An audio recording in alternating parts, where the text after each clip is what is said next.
Video games are the only medium that I think capable of making that experience it for the first time again fantasy a reality, or as close to one as we're going to get. Time puts distance between us and the emotionally significant moments we cherish, but it also brings us closer to technologies that are exciting and can make the old feel new. In the right hands, those technologies can create opportunities to stoke those same profound emotions again, even if it's just a little bit. And Metal Gear Solid Delta Snake Eater does exactly that.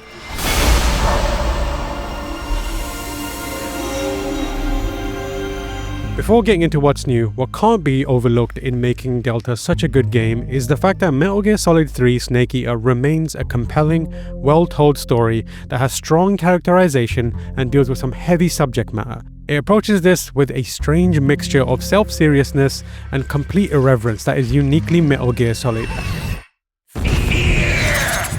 And for my money, balances both parts better than any other entry in the series. The stellar stealth is supported by systems that feed into the fantasy of surviving in the jungle and braving the elements, whether that be hunting for food or patching yourself up after sustaining injuries. Delta replicates it and, in my opinion, is better for it. The excellent work that the original Metal Gear Solid 3 dev team did remains the heart and soul of Delta, and it continues to shine. Visual changes are the most noticeable contributor to elevating Metal Gear Solid 3 for Delta. While its fresh coat may have been painted on in the most clinical manner possible, that shouldn't take away from the fact that it makes Metal Gear Solid 3 a third-person stealth action game about sneaking through jungles, taking out soldiers, and uncovering vast interlocking Cold War conspiracies feel alive again. Delta looks absolutely stunning, jaw-dropping at times. In the jungle areas, the environments have the vibrancy and life that you'd expect to come from the naturality of green grass, towering trees, thick mud, decaying bricks and worn wood.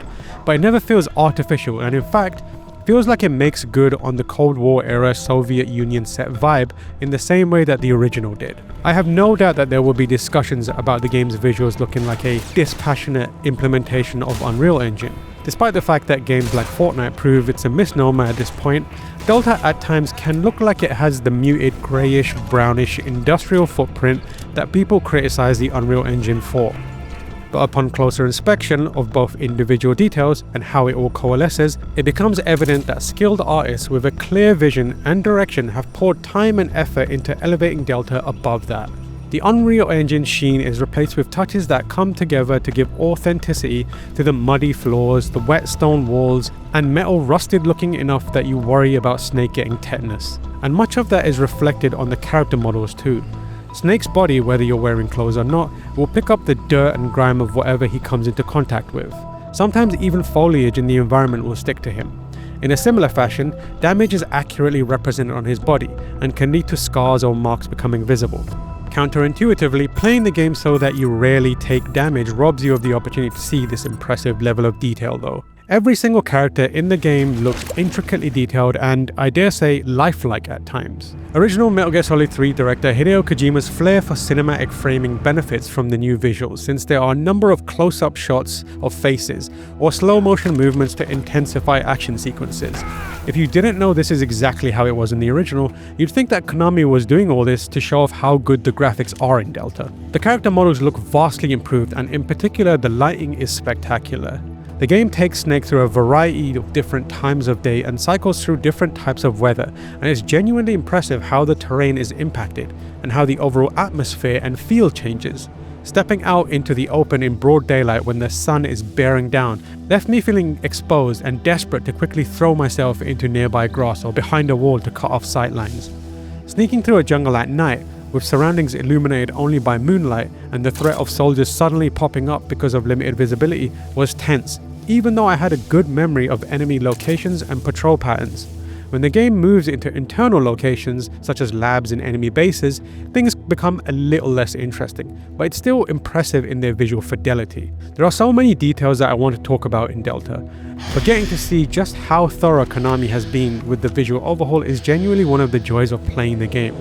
What the limitations of old hardware left to the imagination, the power of modern technology now depicts in glorious detail. A great deal of appreciation for what Delta achieves comes from my intimate familiarity with Metal Gear Solid 3. I have played the game so many times that every screen of it is burned into my mind. So seeing what I'm so familiar with, but with a level of detail that was simply impossible in the 2000s and by modern standards is best in class, was often very arresting.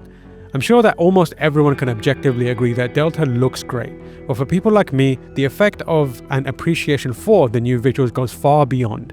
Metal Gear Solid has never looked this good. What's more uniformly appreciable for everyone, however, is the new control scheme and the gameplay tweaks implemented to accommodate them. A big part of modernizing Metal Gear Solid 3 has been switching to smoother movement and aiming. For the former, Konami has implemented animations and transitions that bring the game closer to the fluidity of Metal Gear Solid 5. Instead of jarringly switching from standing to crouching and then crawling, Snake now naturally moves between the different states and can transition while in motion, which makes navigating environments while using obstacles as hiding opportunities frictionless. Similarly, the way Snake moves his body when laying down and aiming is smooth. It's not quite as robust as what you can do in MGS5, and crawling can sometimes still feel a bit unwieldy, but it's much improved. Complementing the freer and more fluid movement is a tighter viewpoint that brings the camera close to Snake, adopting the familiar over-the-shoulder perspective for aiming in third person. This means you can be far more precise with shots, since Snake, his aiming trajectory, and what you're aiming at are always in view. Those who haven't played it may be shocked to hear that that wasn't always the case in the original, which had a restricted isometric viewpoint and then more of a controllable camera in the subsistence version. In both cases, it made for some awkward gameplay moments. The one trade-off with all this is the fact that Snake's newfound efficiency in movement and proficiency with firearms does trivialize a lot of the boss fights, which make up the bulk of the coolest parts of the game. If you're new to the game, you'll still find they present a good challenge, since each one has quirks that need to be figured out. However, if you know what you're doing, you can tear through them very quickly. It doesn't feel like I was able to dispatch them considerably faster than if I tried on PS2 today, but being able to see more, get around more easily, and shoot better means that the members of the Cobra unit feel even more like pushovers now. That is, except for the end. That old geezer is still a geriatric menace. Delta isn't completely free of issues. Alongside the new perspective, there's a new cover system that has a certain stickiness to it that can be frustrating at times. It's not quite the Gears of War glued to the wall level, but more of a gravitational pull towards walls, particularly the corners. That meant that I would accidentally snap into cover when I didn't intend to, particularly in the smaller rooms where the camera is close and there are boxes around Snake. On the one hand, intentionally going into the corner cover is appealing because it's much easier to pop out and fire a shot off with the new over-the-shoulder aiming system. But on the other, I didn't find myself using that method very much, since I could now reliably shoot from the hip or quickly swap into first-person mode and then fire off a shot. So all in all, the system ends up getting in the way for me. When it comes to the other new additions, for the most part they make sense and don't drastically alter the gameplay experience, instead enhancing it. One is the introduction of a specific button that can be held to enter into a stalking mode that slows Snake's movements down and makes him much quieter. It can be used when walking, crouch walking, or crawling. Think of it as the slow walk that you'd get from tilting the analog stick on the PS2 slightly. Initially, I didn't really understand why this was necessary and felt it wasn't that useful since I was moving so slowly. But then I realized it was crucial if you want to sneak up on enemies to hold them up or get them in a CQC move. The enemies in Delta have much better awareness and perception, so if you slow walk or crouch walk behind a soldier without holding the stalking button, they will hear Snake and chaos will erupt. I haven't felt my palms get sweaty while playing Metal Gear Solid 3 in many years, but I was wiping my hands on my jeans frequently while playing Delta. Enemies can now also see much further and have better awareness of what's above or below them. I was surprised to find that I aroused suspicions from positions that I know for sure are safe in the original game. On top of that, some of the weapons behave a little differently. In particular, as someone who prefers a non-lethal playstyle and relies on the MK22 for it, physics comes into play and bullet drop is more severe. So you can't easily send tranq darts into heads from long distances. Even at close range, you need to account for the changes in trajectory. I went in thinking I could carry on running rings around enemies and putting them to sleep quickly, but found myself burning through ammo reserves and silencers due to the changes in gun behavior. The same goes for recoil on assault rifles and sway on the RPG during the escape sequence. so careful where you're firing those rockets. The remaining differences come largely as quality of life tweaks. A new compass that is accessed from the equipment menu will pop up in the corner and point the way to the next objective when equipped. The life, stamina and camo index have been moved to the bottom middle of the screen, freeing up the rest of it so you can soak in the visuals. The camo and face paint swap feature can be accessed through a shortcut assigned to the D-pad, but uses predetermined combinations, so there's still value in going into the full menu and individually selecting your desired outfit and face paint. The codec can also be accessed through a D-pad shortcut, which makes getting into the save screen much easier, and you can also tune the radio to specific frequencies from the shortcut too. Finally, when the enemies become suspicious or alerted, an on-screen indicator will tell you where the enemy with eyes on you is located. You don't get the last chance shot from Metal Gear Solid 5, so it's mainly just a good way to improve situational awareness for the player, and if you're quick enough, you might be able to get out of sight. There are other aspects of Delta that didn't land for me.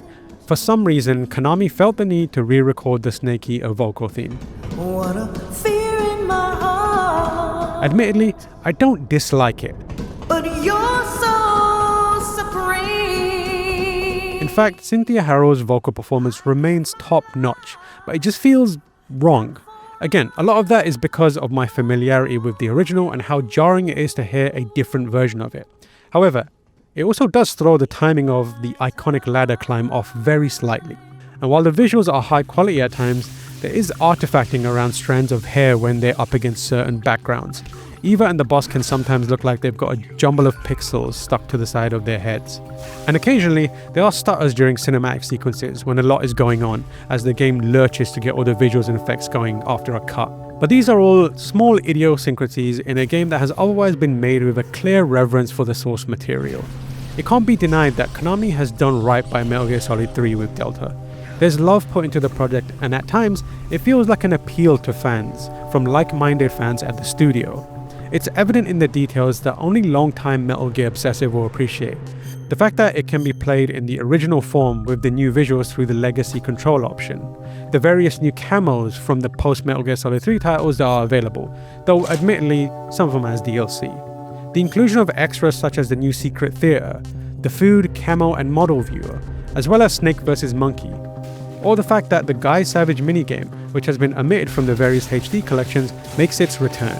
It's legitimately awesome in the new version. If you told me that Platinum Games worked on it, I'd believe you.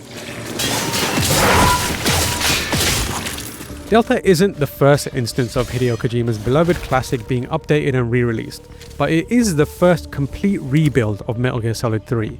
It successfully modernizes visuals, tweaks game design, and updates the controls so that the game sits comfortably alongside its action game contemporaries. From a content perspective, Konami has played it incredibly safe, using the same voice work and music and leaving the story completely unaltered, effectively making Delta a one-to-one remake. But I can't fault that, especially when I found myself once again enraptured by Snake's torturous mission to pull the world away from the brink of nuclear disaster and fight for survival in a dangerous jungle. The impact of Konami's efforts was such that, for 8 hours, I wasn't an adult yearning for the lost feelings that made me love Metal Gear Solid 3. I was a teenager living them again for the first time.